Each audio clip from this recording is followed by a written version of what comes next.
Welcome back to the deep dive. If you are navigating the world of in vitro fertilization, well, you've probably encountered a whole bunch of hormonal terms. Oh, yeah, it can feel like learning a new language sometimes. Totally. So today we're simplifying things a bit and focusing on one really critical player, luteinizing hormone, or LH. Ah, LH. Definitely central to the whole process. We know LH is kind of the natural boss of ovulation, right? It's the hormone that gives the green light in a typical cycle. Exactly, the go signal. But in IVF stimulation, which is so structured, so high stakes, well, you can't just let that natural trigger run wild. No, absolutely not. Control is key. So our mission today is a real deep dive, looking at exactly how clinics monitor LH, how they manipulate it, and really how they sort of weaponize it for success. Weaponize is a strong word, but yeah, it's about precise control. Taking us right from that first blood test all the way to the trigger shot. It's the perfect focus because LH is the master key to timing. It's this signal molecule made way up in the pituitary gland in your brain. And while it does things in men too, like testosterone production, in women, it dictates that exact moment of egg release. Right. So in IVF, being able to take the reins on that signal, that's the secret ingredient for a good retrieval. Precision, like you said, is everything. Okay, so let's break it down. Section 1, the natural trigger. What's LH actually doing in a regular cycle? Right, the baseline. It doesn't start things off, does it? It kind of comes in later, working with FSH, follicle-stimulating hormone. That's exactly right. Think of FSH as the one that kicks off the growth of those ovarian follicles, little sacs holding the eggs. And as those follicles grow, they start pumping out more and more estrogen. They become like little estrogen factories. Ah, okay. And that rising estrogen, that's the signal the brain is watching for. Precisely. When estrogen hits a certain high point, a threshold, it basically tells the pituitary, okay, now. And that's the LH surge. That's the LH surge. A massive release of LH floods out. And massive means, well, a big jump, right? Like, what are the numbers usually? Yeah, a huge jump. So your baseline LH might just be sitting around, say, 5 to 20 international units per liter. That's IUL. Okay. But the surge, that can shoot levels up to 25, 40, sometimes even way higher. Wow. Okay. So that IUL, that's just how they measure the concentration. Exactly. It quantifies the hormone level. So seeing it jump from maybe 10 to 40, that's a 4 times stronger signal hitting the ovary. And that's the command for the egg to release? The biological order. Release now. And it happens pretty fast after that surge starts. Yep. The egg usually ovulates, gets released, somewhere between 24 and 36 hours after the surge begins. That's a tight window. A very tight window. And that's the natural deadline we're fighting against, or rather managing, in IVF. Okay, but LH's job isn't over once the egg is out, right? Not at all. This part's often overlooked, but it's super important. Okay. After ovulation, LH helps transform that ruptured follicle, the empty sac, into something called the corpus luteum. Corpus luteum, right. Heard of that.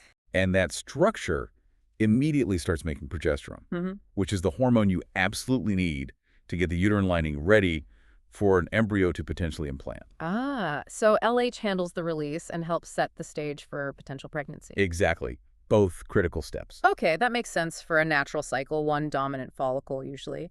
But now, the big aha moment for IVF. Yes. During stimulation, you're not aiming for one egg. You're trying to grow, what, 10, 15 follicles all at once? Right. And that's where the natural system kind of breaks down for our purposes. How so?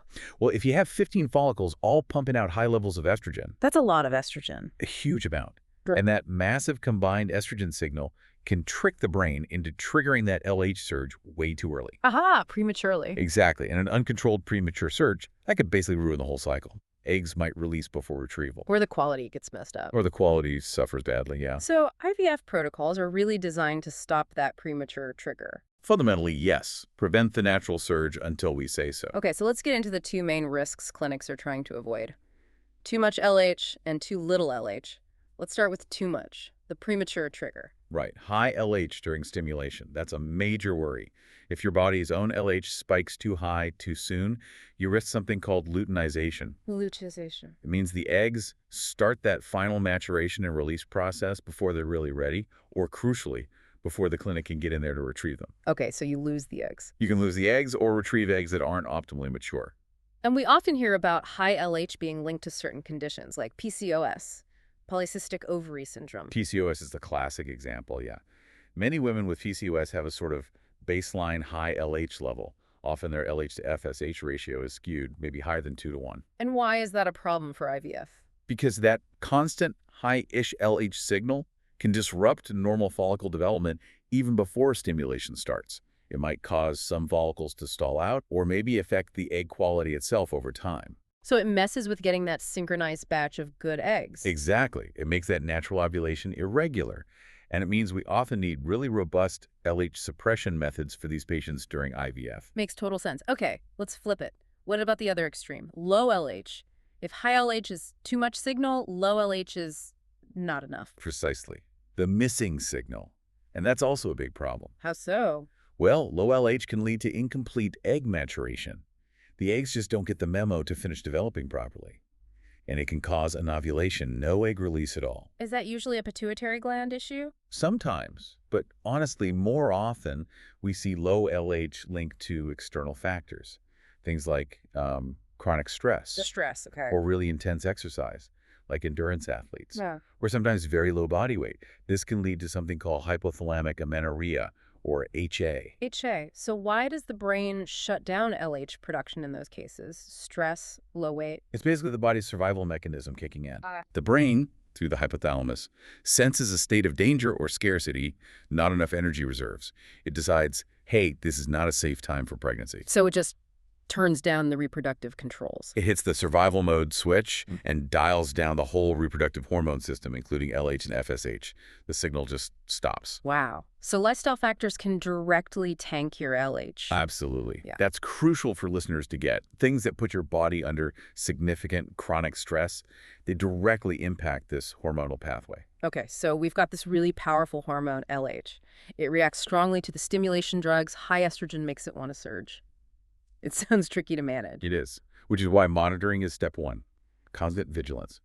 So how do clinics keep tabs on it so closely? It's not just those pee-at-home sticks, right? No, definitely not. Those aren't sensitive or precise enough for IVF needs. Clinics use serial blood tests. Serial, like multiple times. Yeah, often 3, maybe even up to 6 times during a stimulation cycle. Yeah. Sometimes daily near the end. And they're not just looking at LH. They check it alongside estradiol that tells us how much estrogen the follicles are making. Right, tracking the follicle growth. Exactly. And FSH levels, too. It gives a full picture of the ovarian response and helps predict if that natural surge is getting close. So the blood tests give the data, and the data tells the clinic when to intervene. Precisely. And the intervention is suppression. Using those GnRH drugs we hear about to basically tell the pituitary gland to chill out. But the pause button. Yeah. Okay, there are 2 main types, right? Antagonists and agonists. Let's start with the GnRH antagonists, like cetrotide or orgalutrin. Right. The antagonists are the quick block. Quick block. Their mechanism is very direct. They literally just park themselves on the GnRH receptors on the pituitary gland. Okay. And they block the body's natural GnRH signal from getting through. This instantly stops the pituitary from releasing LH. It's like putting a cap on it. That sounds pretty straightforward. Fast acting. It is, which makes them great for what we call short protocols, or maybe for patients who are generally considered lower risk for a premature surge. You add them in later in the stimulation phase when the LH surge risk really starts to climb. Immediate control when you need it. Exactly. But because it's a direct block, it might not be quite as profoundly suppressive as the other type. Okay, which brings us to the GnRH agonists, like Lupron. These are often used in long protocols, right? Sometimes starting the month before stimulation. That's right. Agonists are the long suppression strategy. They work quite differently. How so? Instead of blocking? Instead of blocking, they actually overstimulate the pituitary's GnRH receptors at first. Hey, overstimulate, but we want to suppress LH. That sounds backwards. It does seem counterintuitive. Initially, you get this brief flare effect. Yeah. A small, temporary increase in LH and FSH release. Okay. But here's the key. By constantly bombarding those receptors with the agonist drug, the pituitary gland eventually just gets overwhelmed. It gets worn out. It gets desensitized. Exactly. It's a process called downregulation. The receptors basically shut down. The pituitary goes into this deep, sustained state of hormonal silence. It can't produce LH or FSH effectively until the drug is withdrawn. Okay, so the agonist gives a much deeper, more profound level of suppression. Generally, yes. A very reliable, long-term shutdown. Which must be why they're often used for those patients who might be higher risk for a premature surge, like maybe the PCOS patients we talked about. Exactly that. If the clinic expects a very high estrogen response or there's a history of early surges, they might opt for the deep control of an agonist-long protocol. It provides more certainty. Got it. But the end goal for both types, antagonist or agonist, is the same, right? Absolutely. Synchronization. Stop premature ovulation, let all those follicles mature together on the clinic schedule, and dictate exactly when retrieval happens. Okay, so we've used these drugs. We've successfully kept the body's natural LH quiet for days. Now we get to the grand finale. The final act. The trigger shot. We need to replace that natural surge we suppressed with a synthetic one, right? A controlled signal to finish the job. Closely. This is where all that control pays off. Yeah. The trigger shot is given only when monitoring shows most follicles have reached that ideal size, usually around 18 to 20 millimeters. And it's not just about releasing the eggs. No, critically, the trigger ensures that the final steps of maturation happen inside the egg. It's called nuclear maturation. Getting the chromosomes ready, that has to happen before retrieval. Okay. Now, the main drug we hear about for triggering is HCG, human chorionic gonadotropin. Why use HCG instead of just giving a dose of LH? Good question. We use HCG. You might know brands like Ovitrel or Pregnal because it's very, very similar to LH in its structure and how it acts on the receptor, so it gives the right signal. All right. But, and this is the crucial bit, HCG lasts much longer in the body than natural LH. It has a longer half-life. Longer half-life, meaning it sticks around. Right. Natural LH surges, does its job, and then disappears pretty quickly. If we use that, scheduling the retrieval would be incredibly difficult. The timing would be knife-edge precise. So the HCG lasting longer gives the clinic more wiggle room, a buffer. Exactly. A reliable window. By using HCG, we make sure that whole final maturation process completes fully, and we get a predictable, dependable 36-hour window between the shot and the retrieval procedure. 36 hours. That's the magic number you always hear. That's the standard timing. The retrieval is scheduled to happen just before the eggs would naturally release on their own if left unchecked. So you collect the maximum number of mature, good quality eggs. That's the goal. Maximize the yield of mature eggs. That really highlights the strategic advantage of IVF, doesn't it? Taking that wild natural signal and replacing it with this perfectly timed synthetic one. It absolutely does. That controlled timing directly impacts the potential success of the whole cycle. Okay, let's do a quick recap then. We've seen how LH goes from being this potential disruptor in a stimulated cycle. Yeah, the thing you need to carefully manage. To becoming this perfectly controlled element that's crucial for success. We cover the risks, right? Yeah. High LH and PCOS, low LH from stress or lifestyle stuff. Yeah. And then the strategies.